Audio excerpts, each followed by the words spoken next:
Hello, and you're listening to Eco Justice Radio. We present environmental and climate stories from a social justice frame featuring voices not necessarily heard on mainstream media. Eco Justice Radio acknowledges that we are recording the show on the traditional territory of the Chumash people in the mountains of Santa Barbara, California. Welcome. I am Jack Ite. On today's show, Indigenous plant medicine and ethnobotany. We will hear excerpts from various documentaries and lectures on the indigenous use of peyote. Then we will hear from the Canadian botanist, explorer, and author Wade Davis and his Harvard professor, the famous ethnobotanist Richard Evans Schultes. Then we will conclude the show with excerpts from talks by the famed psychonaut, ethnobotanist, and mystic Terence McKenna.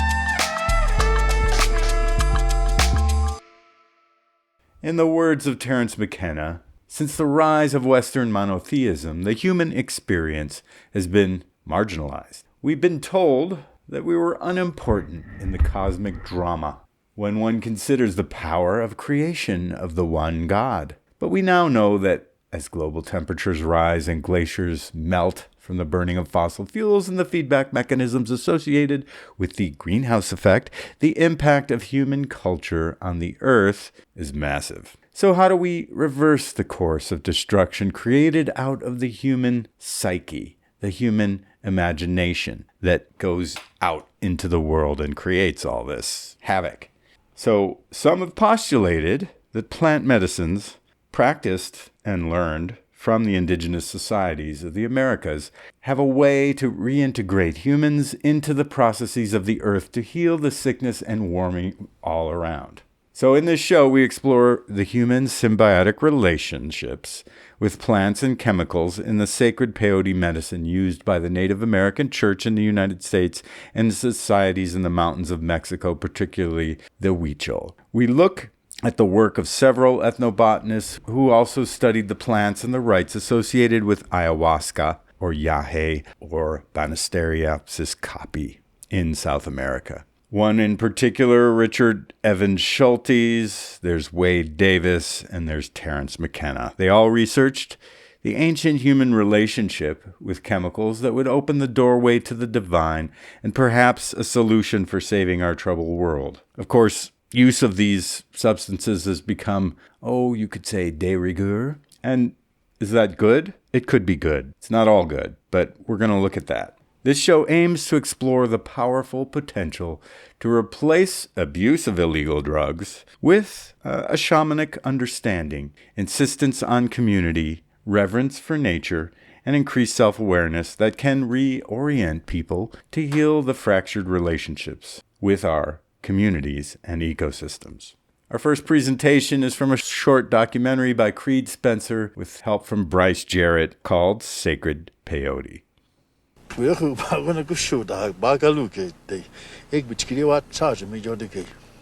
how powerful that peyote is, he said.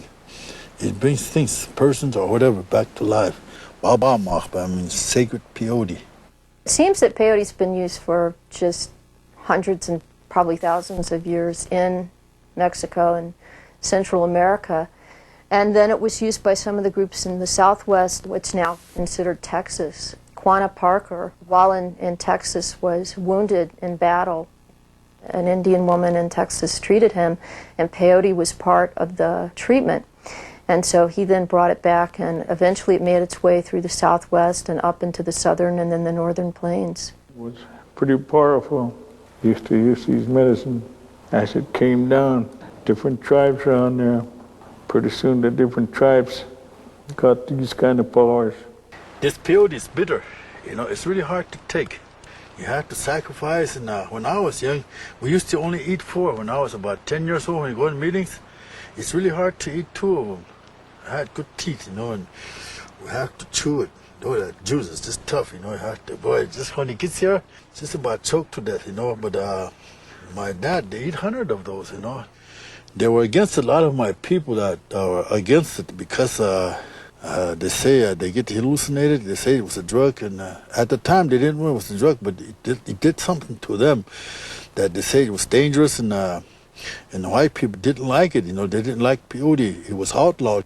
The U.S. government in the 1880s really started to go after peyoteism all the way through hiring special agents to go around on reservations and hunt out teepee ceremonies and go into them and arrest people, putting people into jail and those kinds of things. And this has been going on into the present. In fact, today people still get very leery if people they don't know come to the ceremonies or are sort of hanging out in the vicinity or the area.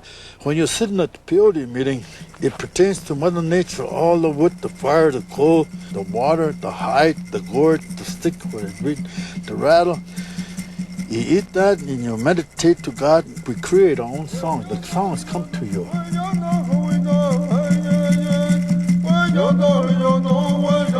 The water drum represents the home. There's a sound, a tone to it that makes you lively, in harmony with the peyote. When you eat a lot of peyote, your stomach don't agree with it, you get sick. But it helps you in that smoke in there too, it helps you out. You know? That's why we smoke in there too. We don't want to get too sick, but it's strong. You know? We don't know how powerful it is. It cures people just like that too. You know. Well, the Native American Church was established as a, quote, legal church in 1918 when it was chartered. However, its roots go back certainly several decades before that. So it's been around since at least the turn of the century. The halfway gifted, the almost gifted like this, put things into people. I want to let you know that someone said like me, we take stuff out of what they put in you, send it back. They don't like it. They don't want you around. They like to get their way in life of what they have. The impact that any kind of suppression has on the practice of anybody's religion naturally is that it denies a person a fundamental right. More importantly, I think it sends a signal that the religion of the American Indian is not worth protecting, is not as important as Christianity. Even if someone were to debate that claim and put dates on different religions, that I don't believe is the most significant issue, longevity. Personally speaking, I would think that the most significant issue with whatever religion is set forth is, does it line up with God's Word? Like you go in there and you go in a Catholic church, you use that little, give you communion and give your spirit clean, and you don't want to say a bad word. You don't want to cuss, you know. You don't want to be sinful. You want to be nice and clean. The Scripture would prohibit ingesting peyote in large quantities if it, as I understand, alters the mind, it puts a person almost in a trance-like state or causes them to hallucinate. Peyote is also for them the window into the spiritual realm. It's thought that only by, ingesting the peyote that you see into the world of the spiritual and so forth. There's no word in their language for hallucination. They don't consider it a hallucination as such. They consider it a spiritual journey of the soul. And that teepee, when you're in there, they say you're in your mother's womb. And you go out the next day, you sit up all night, facing east, the rising sun, you come about a new world, just like a newborn child.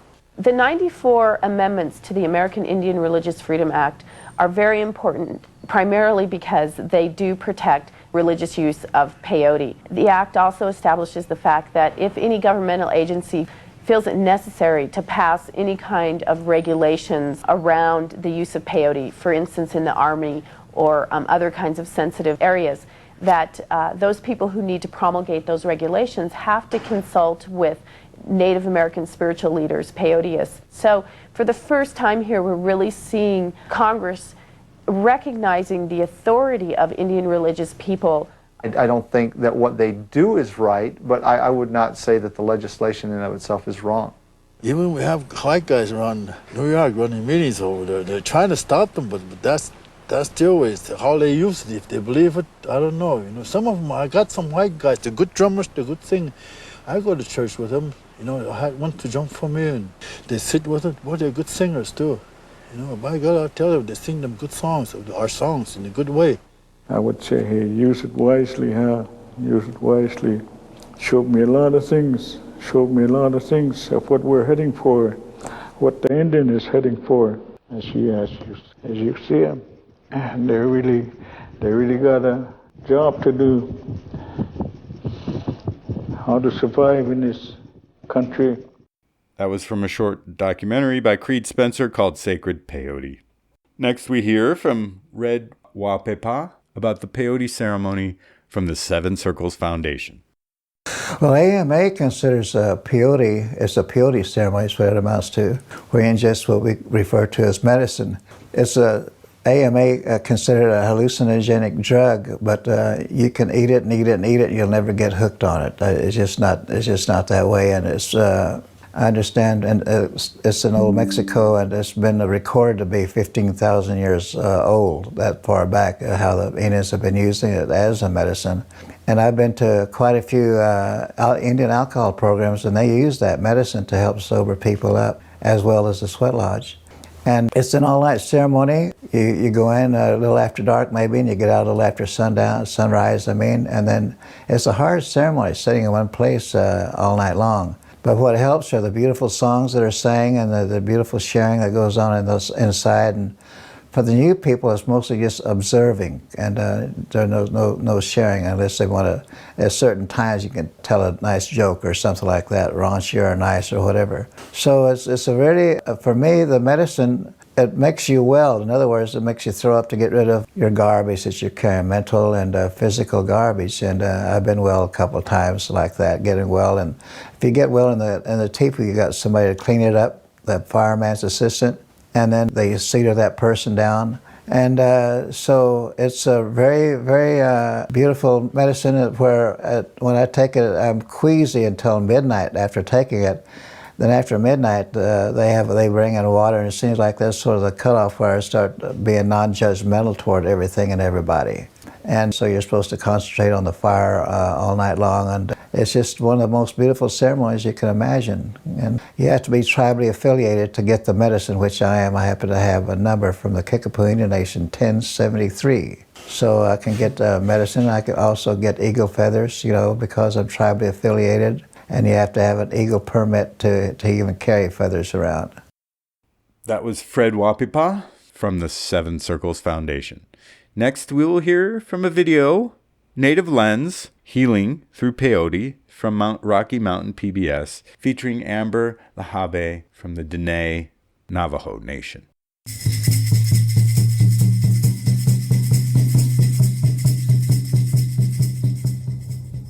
Yate, she Amberlin Labahi in the she, Kia Aninslin, Sanjik in the bushes chin, Tkotik Unjidashe, Tkotoni Dashanale. I live in Whipplewell, Arizona on my father's side, which is located on the Navajo Reservation. We use the medicine peyote, and we attend what is now known as Aze Benahaga of Dene Nation, formerly known as Native American Church. My family has always approached this medicine with respect. However, media portrays peyote as a drug or a substance that gives off a high. And so it needs to be understood by non-Indigenous people that it is disrespectful to me, to my people, and other Native relatives.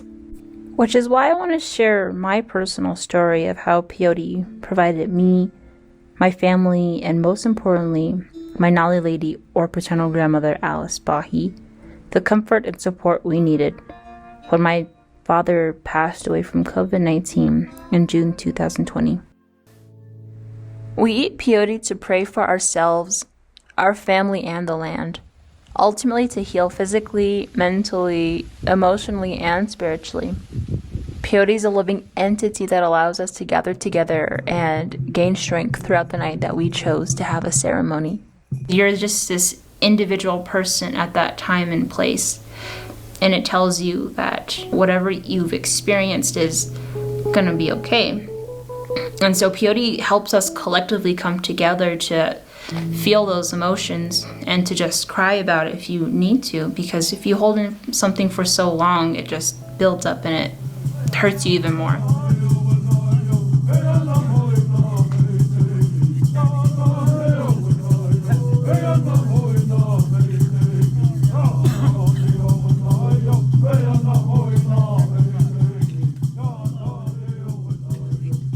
my parents just said, you should take at least a bit of it so that it recognizes you and that you recognize it for the future, and that, when you grow up, the peyote will understand where you're coming from and who you are as a person.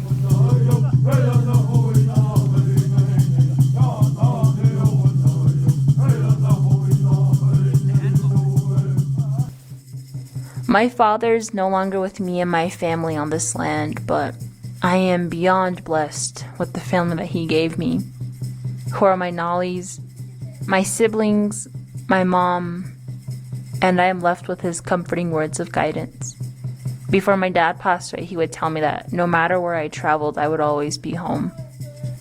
I could pray to the water and the sky, and now I'm realizing that he was my home.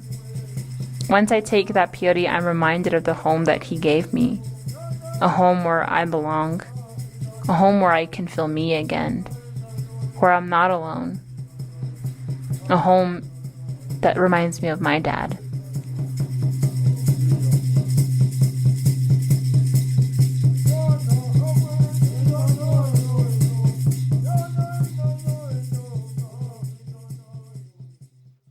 That was Native Lens, Healing Through Peyote. Next we will hear from Benedict Allen, Peyote, the last of the medicine men, the Huichol people of Mexico. I'm here in the Sierra Madre of northwest Mexico in order to visit the Huichol people, whose shaman eat an hallucinogenic cactus in order to see this normally invisible dimension. And what makes these people particularly special is that once a year the shaman leads ordinary people on this journey. I'm hoping that this year I'm going to be able to join them as they come face to face with their gods. Every year, groups of Huichol pilgrims leave their homes in the Sierra for the arid desert of Huiracuta, a round trip of up to 1,000 miles. This forbidding wasteland is an Eden to the Huichols, a land of gods where their ancestors, the ancient ones, once lived. As long as the Huichols continue to honour the gods and make the pilgrimage, the sun will rise and the rain will fall. If they fail, their world and ours will cease to exist. The key to this relationship is an hallucinogenic cactus called peyote. Only when it's been found and eaten in the desert will the pilgrims be able to communicate with the gods. Once, the earth was cold, dark and barren.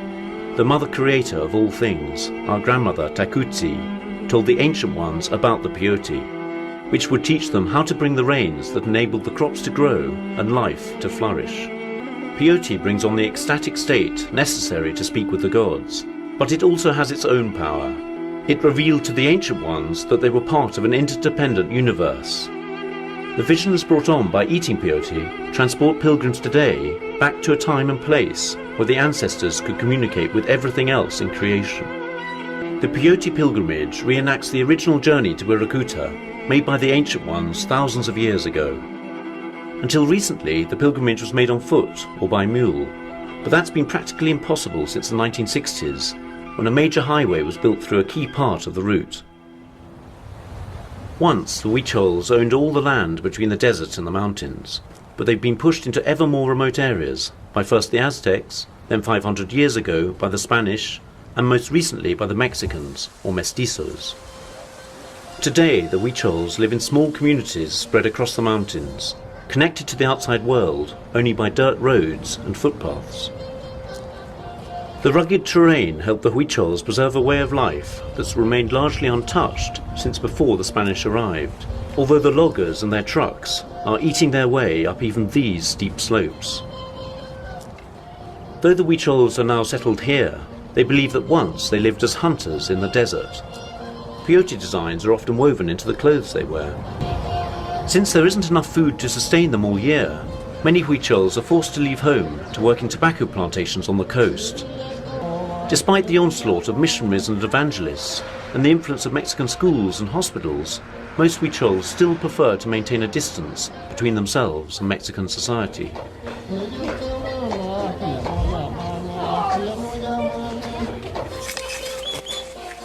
I'd been introduced to a remote village considered one of the most traditional of all Huichol communities. Life revolves around the growing and harvesting of maize, the basis of Huichol diet. Maize, vital to physical sustenance, is closely associated with peyote, the sacred cactus. The peyote hunt can only take place during the months between the maize harvest and the sowing of the next season's crop. Matsua, an apprentice Murakami, or shaman of the Huichols, was in charge of the pilgrims this year as part of his initiation. This would be his 6th pilgrimage, but he reckoned he'd have to make the journey at least twice more before the gods taught him enough for him to be initiated as a full Murakami. Like many societies which still have medicine men, for the Huichols, nature is indivisible from the divine, and the landscape is full of sacred power. Wolves are important animals because they're supposed to have taught the Huichols how to hunt. Matsua took me to a shrine dedicated to them. Los cantadores dicen nomás que ese dice que el compañero del juego, los lobos. Entonces aquí lo tiene su peñasquito para que dejan ahí las ofrendas y sus flechas y su velita. That was Benedict Allen from Peyote and the Last Medicine Men. Hey listeners, quick break here. We hope that you're enjoying Eco Justice Radio. Stay connected by subscribing on all major podcast apps and visit our website, ecojusticeradio.org, to check out previous shows and guests and get connected with us on social media for an extended version of this interview as well as other benefits. We encourage you to become a member of our Patreon. Today you're listening to Indigenous Plant Medicines and Ethnobotany. I'm your host, Jack Eit, and we feature Canadian botanist and author Wade Davis and his Harvard professor, the famous ethnobotanist Richard Evans Schultes. Then we conclude the show with excerpts from the talks by the famed psychonaut Terence McKenna.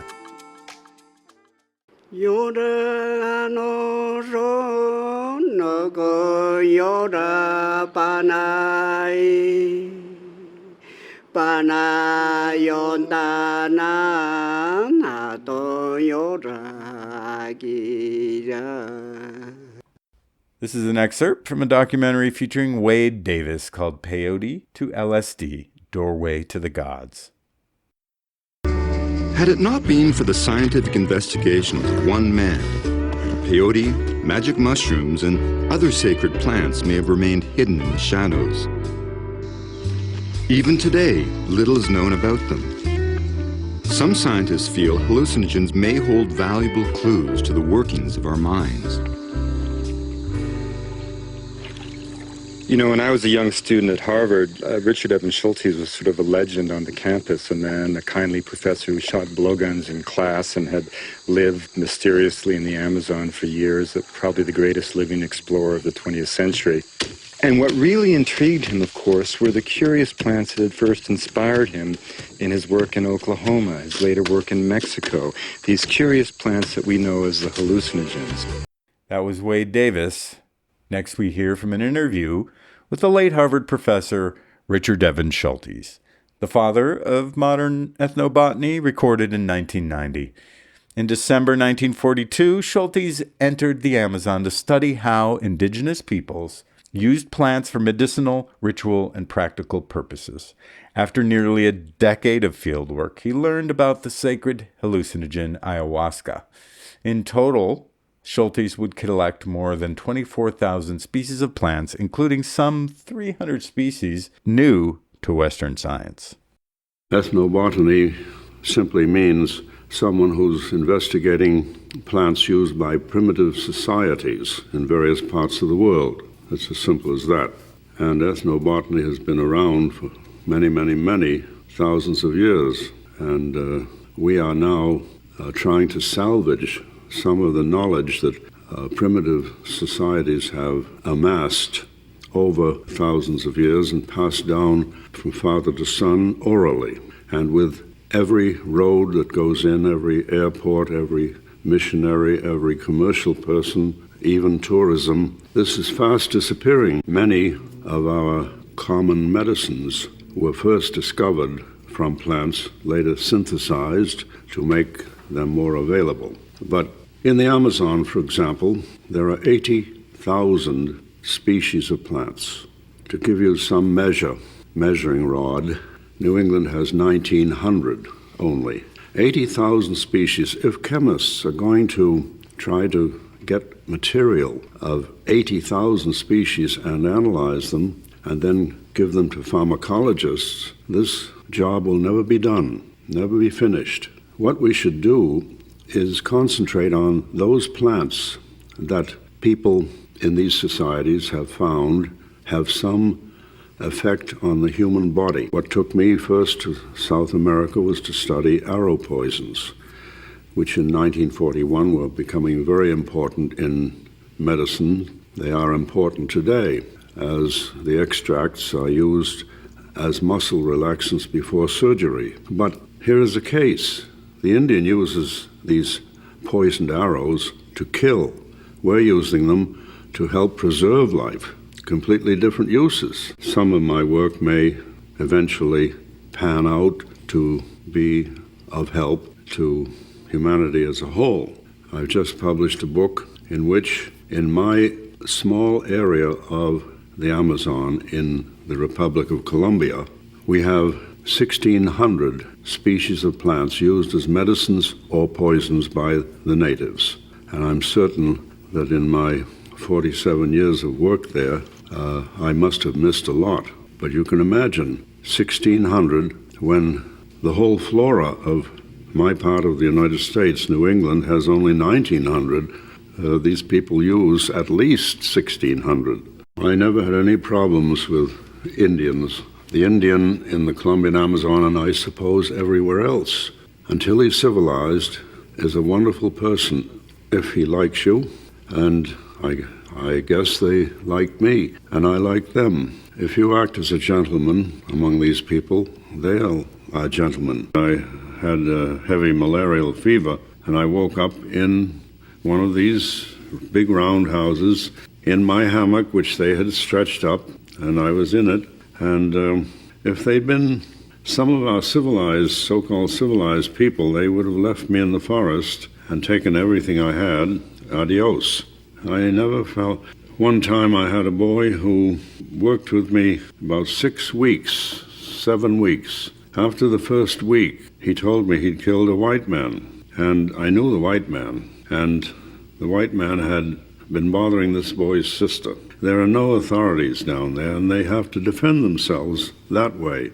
I kept right on working with this boy, and one of the best fellows I ever had. And these are the experiences that I remember, kindness, or if you want to use that term, of these people towards this intruder from outside. I would consider being a bank teller behind a glass cage all day long would be far more difficult, day after day after day, than to be free in the jungle of the Amazon.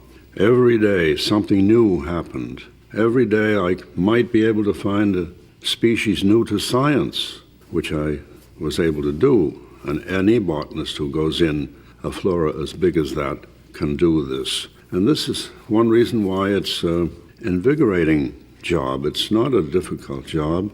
It becomes another job, but a job that you're really interested in doing and knowing about people, different kinds of people, and in a flora so rich in species that the possibilities of becoming bored don't exist. The immensity of the forests. I knew from books that the Amazon was rich in number of species, but I never expected to see such a tangle of different roots, vines, lianas, going up to the tops of 100-foot trees, and it is breathtaking. And when the first took me maybe six months or a year to get used to this, what shall I collect with all of these plants? Of course, you wanted to collect everything. I may collect 30 or 40 different plants in a morning, the Indians paddling. And in most cases, they would say nothing if I took a plant and put it in the press. Every now and again, one of usually the older men, would say, "What do you want that plant for?" Now, this tipped me off that they had a use for it. But you don't go right out and say, "What do you use it for?" So I invented many diseases. They must think my race is more decrepit than it is. And I said, this plant may be a medicinal plant for my people. We don't have it where I live. They may say nothing. The next day, I would collect it again in another locality. They may say nothing. The third day, I would collect it again. Then the curiosity. One of the older men would say, that's no good for that sickness among your people. I said, how do you know that? That's because we use it when we have a poisoned stomach from eating fish that's gone bad. You people, if I had said this might cure a sprain in my knee or my elbow, they'd say, well, that won't do any good. Then they get to arguing. The younger boy that's paddling and the older man that's guiding the canoe, they might have differences of opinion. Then the older man will say, don't believe him, he's so young he doesn't really know. And then, of course, you check in another river with other Indians to see if they have that same use, a different use, or no use. This is very slow work because you have to check. I worked a lot with medicine men, or they call them shamans. I like the word medicine men because it's easily understood by people. And I never found them reticent. I read in these books that are written by people who go down for a month or two how you have to pry their secrets from them. I never found this. I was there and I saw what they were using. I could speak with them about their beliefs, especially their super sacred plants. Among primitive peoples, I think in most parts of the world, certainly in the Amazon, there is no concept of organically caused sickness and death. It's all done by invisible arrows from malevolent spirits. And the hallucinogens are used in magico-religious rites by primitive peoples. They're not abused as they are in our country and Europe by civilized people who have adopted them and use them without that religious background. The medicine man and sometimes the ordinary Indians, through these visions that most of them produce, think that they are able to confer with the ancestors or with the malevolent spirits.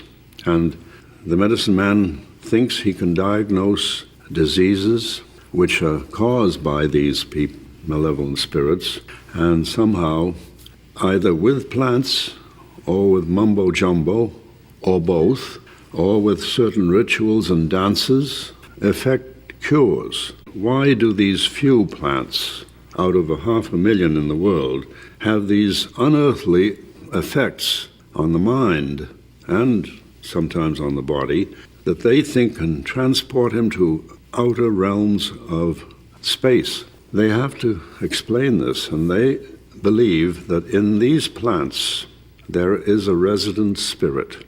We know that this resident spirit is a chemical substance. I've often told my students I have never been invited at the theological school at Harvard to lecture. I'm a scientist. If I am, I can go and draw the formula of these spirits, and that is more than any theologian can do with his gods. That is a hard granite rock, and nobody knows what Indians did that probably 1,000 years ago. How they did it without modern instruments, chipping that away. Some of the engravings are an inch deep. This is one of their gods, one of their spirits. We don't use the word God. They don't have that idea. It's a spirit. This is the spirit of water, or of the river. Ni'i, it's called in their language. And all the Indians of that area consider that the place where the first Indians came. It happens to be almost on the equator. And it tells that the people who did it knew a little about the astronomy, the sun and the moon and all these things, to pick the center of the earth. These people today believe it's the center of the earth. And it is the place where the first Indians came from the Milky Way. They came down in a dugout canoe drawn by an anaconda snake, which to them is sacred, a man and a woman, and 3 plants: the tapioca plant, which they eat, the coca, a source of cocaine, which they chew, and ayahuasca, which is a hallucinogenic vine. And they landed there. And that's a very sacred place to the Indians. I once met an American missionary woman who said, "These people have no religion." I said, "I differ with you. I don't like to see missionaries meddling with other people's religions. Leave them with their own religion. They have no religion." I said, "My Indians," and I told her the story. Well, she said, "You don't believe that." I said, "I didn't say I believed it. I said, "Do you believe Genesis?" "Oh," she said, "yes, that's the word of God." I said, "Is there anything more stupid, utterly stupid, than the story of a snake running after a woman with an apple in its mouth?" "Why," she said, "that is symbolic." I said, "So is the other thing symbolic." She wouldn't speak to me the rest of the day. When missionaries, whatever their special brand of Christianity is, come in, they change the whole social structure and beliefs of these Indians. In my opinion, what they have to give the Indian isn't a gift. He can't understand our religion, and he's lost confidence in his religion. Another thing, that when missionaries get into an area, other white people or civilized people follow them, and alcohol comes in, and all of the bad things of our civilization follow. That's not the missionaries that do that. They mean well, but with them follow our civilizations. When a missionary comes in, he says, "You've got to wear clothes. It's immoral to run around this way." They don't need clothes. The Indian who never has clothes on has a beautiful skin. He's 2 or 3 days in the river cleaning himself. The missionaries bring in, or commercial people following them, sell them clothing. They can't often get soap. They use plants that have saponines in them that foam. But they wear these clothes until they're so dirty that they get skin problems. And I've often argued with certain missionaries, they're not immoral. What is more immoral than our own race? And look at the clothes we wear.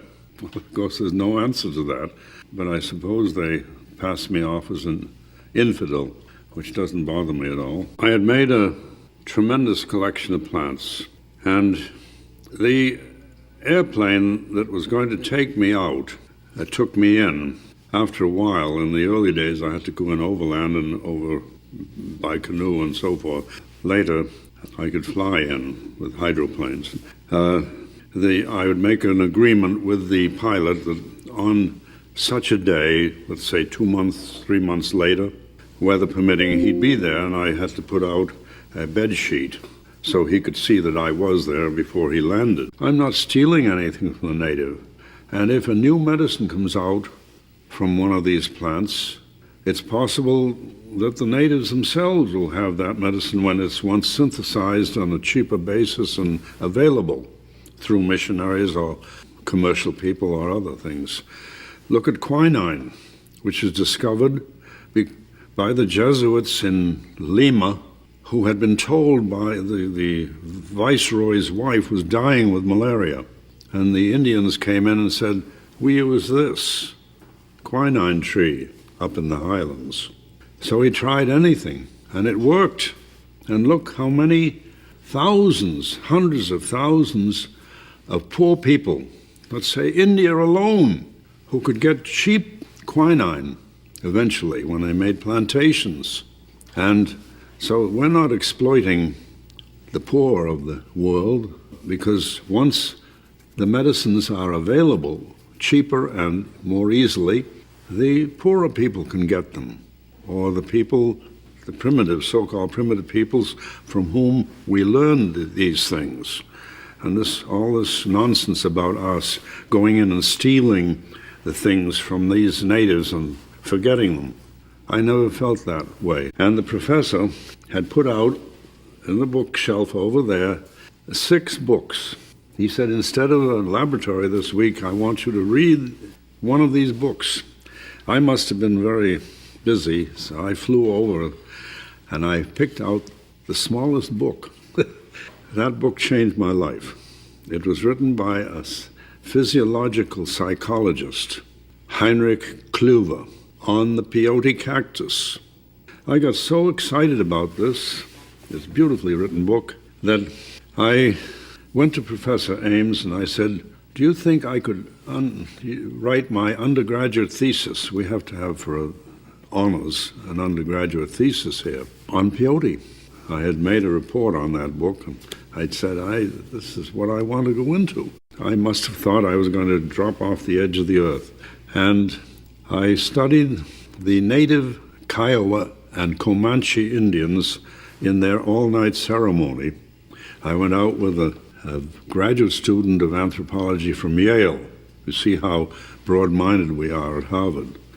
Harvard and a Yale man together. One of the books was made by Wallace on the botanical exploits of Richard Spruce, the only other botanist who had been in my area of the Amazon. I loved this book. I don't say that this had anything to do with my going to the Amazon, but I think it did. When I went to school and got so that I could read, I always went to the public library and tried to get books on travel. And I think it did that, but I can't say that Richard Spruce, who is my great hero now, and I go to England almost every year, gone up to his little house where he, after 14 years in South America, he went home and lived 22 years writing up his notes in a little hamlet in northern England, in Yorkshire. And I've been able to raise money to put a plaque on his little house on the estate. You can hardly breathe in Sao Paulo. I've been there.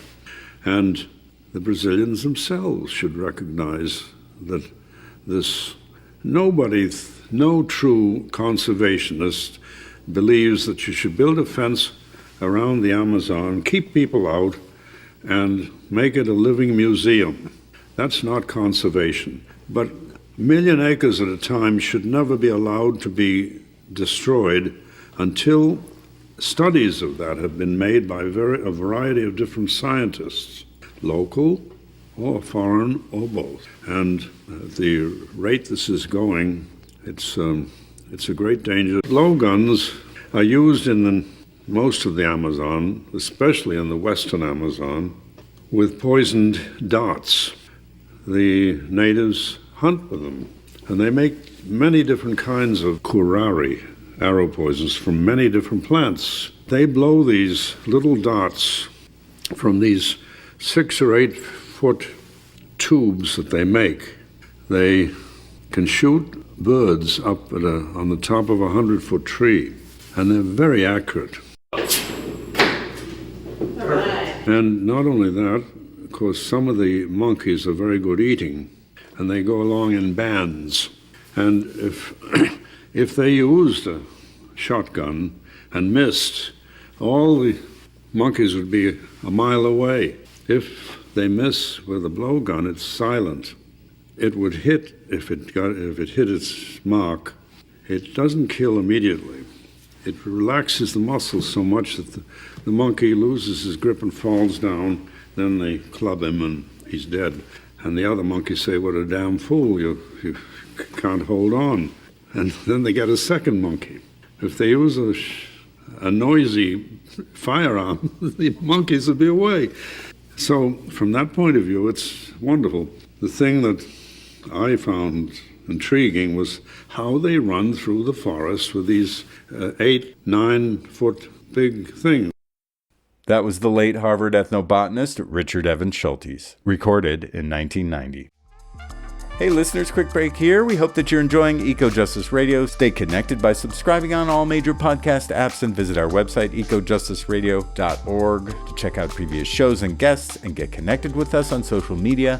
For an extended version of this interview, as well as other benefits, we encourage you to become a member of our Patreon. Today you're listening to Indigenous Plant Medicines and Ethnobotany. I'm your host, Jack Eit, and we feature Canadian botanist and author Wade Davis and his Harvard professor, the famous ethnobotanist Richard Evans Schultes. Then we conclude the show with excerpts from the talks by the famed psychonaut Terence McKenna. Terence McKenna, who died in 2000, was a U.S. philosopher, psychonaut, ethnobotanist, and writer on human consciousness, language, psychedelic drugs, schizophrenia, the evolution of civilizations, the origin and end of the universe, alchemy, and, well, extraterrestrial beings. He was quite a guy. This from Terence McKenna's talk, Culture is Your Operating System, from the show Light of the Third Millennium. The music is by Murkoff. Data has been arriving about the practices of Aboriginal cultures all over the planet, that they dissolve ordinary realities, ordinary cultural values, through an interaction, a symbiosis, a relationship to local plants that perturb brain chemistry. And in this domain of perturbed brain chemistry, the cultural operating system is wiped clean. And something older, even for these people, something older, more vitalistic, more in touch with the animal soul, replaces it, replaces the cultural operating system. Something not determined by history and geography, but something writ in the language of the flesh itself. This is who you are. This is true nakedness. You are not naked when you take off your clothes. You still wear your religious assumptions, your prejudices, your fears, your illusions, your delusions. When you shed the cultural operating system, then essentially you stand naked before the inspection of your own psyche. Desmond Morris called it the naked ape. And it's from that position, a position outside the cultural operating system, that we can begin to ask real questions about what does it mean to be human, what kind of circumstance are we caught in, and what kind of structures, if any, can we put in place to assuage the pain and accentuate the glory and the wonder that lurks waiting for us in this very narrow slice of time between the birth canal and the yawning grave. In other words, we have to return to first premises. So I've been thinking about this a lot, and at first it seemed to me only a metaphor, this phrase, culture is your operating system. But because I travel around a lot and get that jolting experience frequently of, let's say, leaving London on a foggy evening and arriving in Johannesburg 14 hours later to a sweltering day in a city of 14 million on the brink of anarchy, I get to change my operating system frequently. And so I notice the relativity of these systems. And some work for some things and some for others. For instance, if you are a positivist, if you're running positivism 4.0, you can't support UFOs. Positivism 4.0 does not support UFOs. If, on the other hand, you're running your Rancha book 5.1 as your operating system, UFOs and a number of other things can get in through the door. That is what we would technically say is a more tolerant operating system, or its plug-in support special effects denied the positivist. Well, it's fun to think this way, because it shows you that you don't have to be the victim of your culture. It's not like your eye color or your height or your gender. It's fragile. It can be remade if you wish it to be. And then the question is, well, how does one download a new operating system? Well, first of all, you have to clear some space on your disk. The best way to do this is probably with a pharmacological agent. You think of some while I have a drink of water.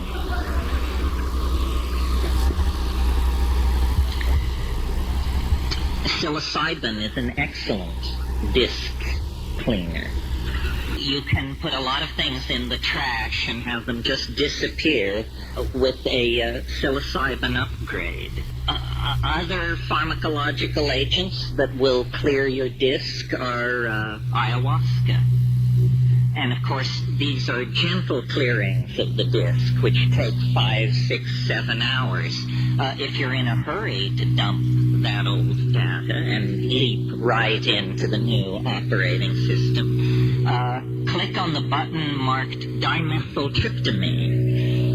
A compressed disk erasure will immediately be downloaded, unstuffed, bin-hexed, implemented, installed, run, and you will find yourself with an entirely different head.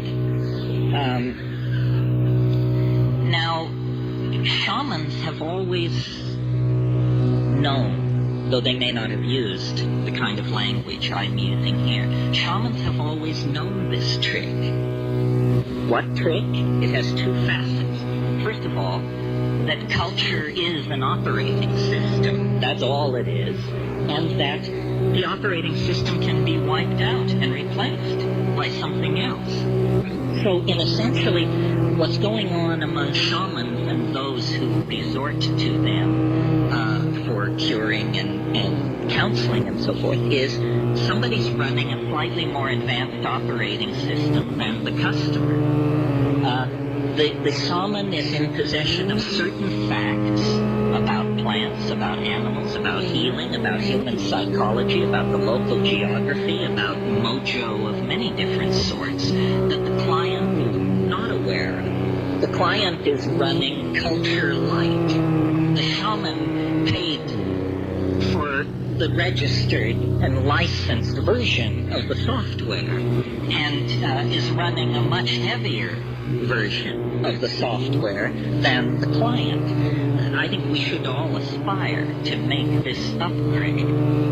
It's very important that you have all the bells and whistles on your operating system. Otherwise, somebody is going to be able to get a leg up on you. Well, what's wrong with the operating system that we have? Consumer capitalism 5.0 or whatever it is. Well, it's dumb. It's retro. It's very non-competitive. It's messy. It wastes the environment. It wastes human resources. It's inefficient. It runs on stereotypes. It runs on a low sampling rate, which is what creates stereotypes. Low sample rates make everybody appear alike, when in fact the glory is in everyone's differences. And the current operating system is flawed. It actually has bugs in it that generate contradictions. Contradictions such as we're cutting the earth from beneath our own feet. We're poisoning the atmosphere that we breathe. This is not intelligent behavior. This is a culture with a bug in its operating system that's making it produce erratic, dysfunctional, malfunctional behavior. Time to call a tech. And who are the techs? The shamans are the techs. That was Terence McKenna. Following is from a lecture given in 1994 at Kane Hall at the University of Washington at Seattle, and it's called Eros and the Eschaton. Schizophrenia is just a catch-all term for mental forms of mental behavior that we don't understand. In the 19th century, there was a term melancholia, which we would now call bipolar depression, so forth and so on. But all forms of sadness, unhappiness, maladaptation, so forth and so on, were poured into this label melancholia. Now, schizophrenia is a similar thing. I can remember an experience I had years ago. I was in the Tolman Library at the University of California, which is the psych library, and I was looking up some drug or something, and I just saw a book, and I pulled it off the shelf, a book about schizophrenia, and it said, the typical schizophrenic lives in a world of twilight imagining, marginal to his society, incapable of holding a regular job. These people live on the fringes, content to drift in their own self-created value system. I said, that's it. That's it. Now I understand. We have no tradition of shamanism. We have no tradition of journeying into these mental worlds. We are terrified of madness. We fear it because the Western mind is a house of cards, and the people who built that house of cards know that, and they are terrified of madness. Tim Leary once said, or I gave him credit for saying, he later told me he never said it, but whoever said it, this was a brilliant statement. Someone once said, LSD is a psychedelic substance which occasionally causes psychotic behavior in people who have not taken it. Right?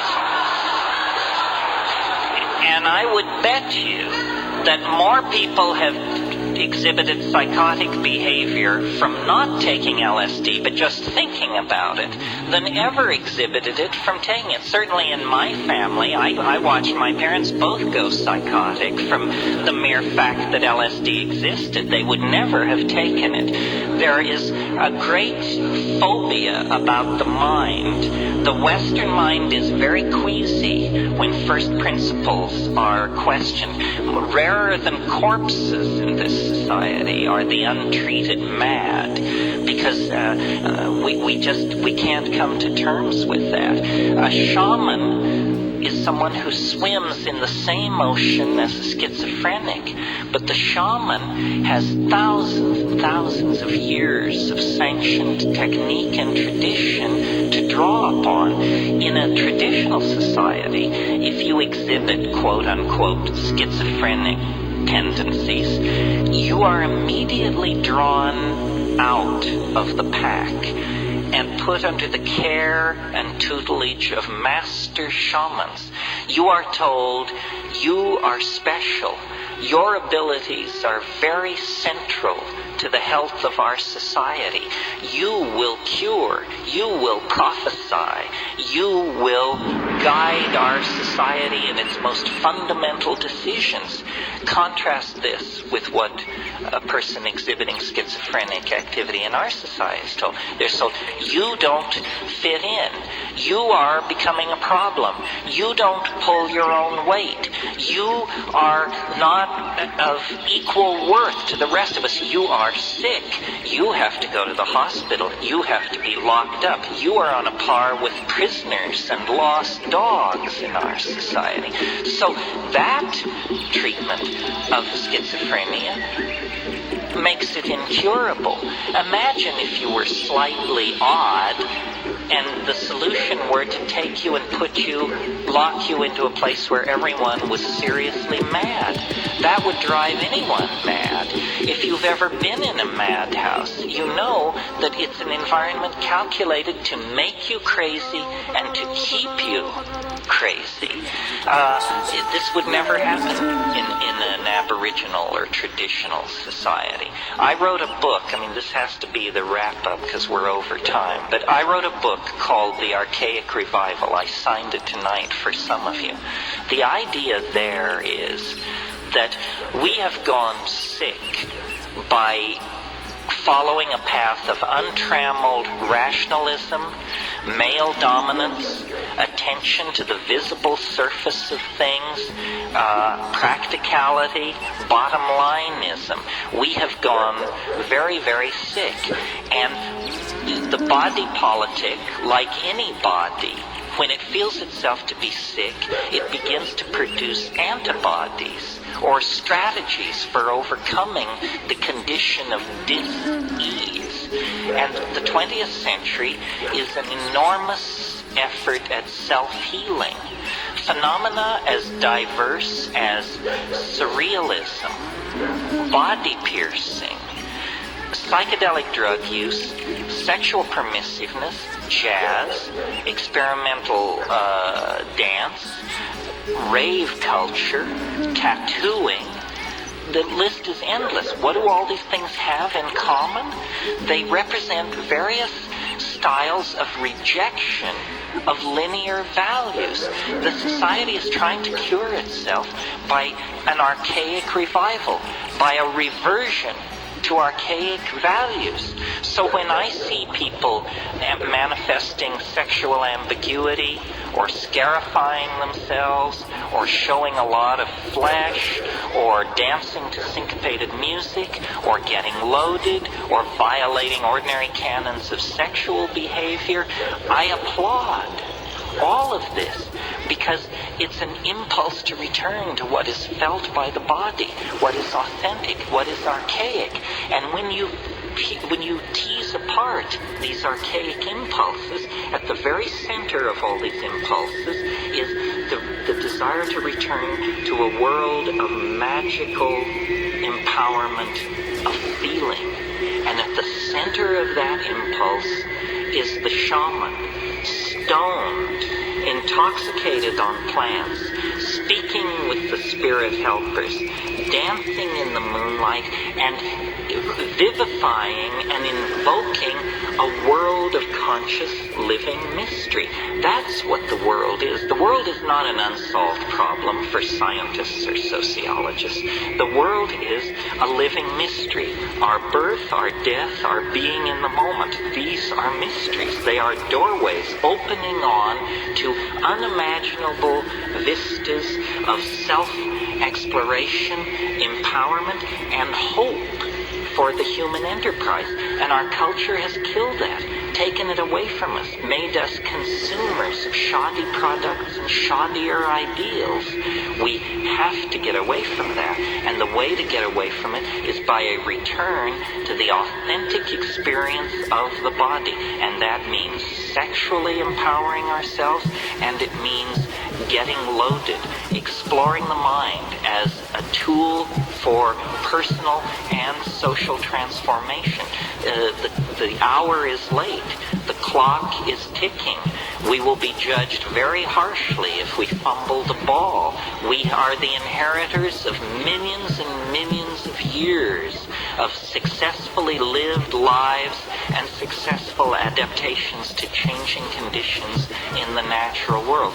Now the challenge passes to us, the living, that the yet to be born may have a place to put their feet and a sky to walk under. And that's what the psychedelic experience is about, is caring for, empowering, and building a future that honors the past, honors the planet, and honors the power of the human imagination. There is nothing as powerful, as capable of transforming itself and the planet as the human imagination. Let's not sell it straight. Let's not whore ourselves to nitwit ideologies. Let's not give our control over to the least among us. Rather, claim your place in the sun and go forward into the light. The tools are there. The path is known. You simply have to turn your back on a culture that has gone sterile and dead and get with the program of a living world and a re-empowerment of the imagination. Thank you very, very much. Thank you to our listeners for joining us. This has been Indigenous Plant Medicines and Ethnobotany. For an extended version of this show, become a member of our Patreon visit our website at ecojusticeradio.org. Please connect with us on social media at Ecojustice Radio, SoCal350, and Wilder Utopia. If you like what you heard and you want others to be informed, subscribe, share the episodes, help us continue our efforts by joining our Patreon or making a tax-deductible donation to the show.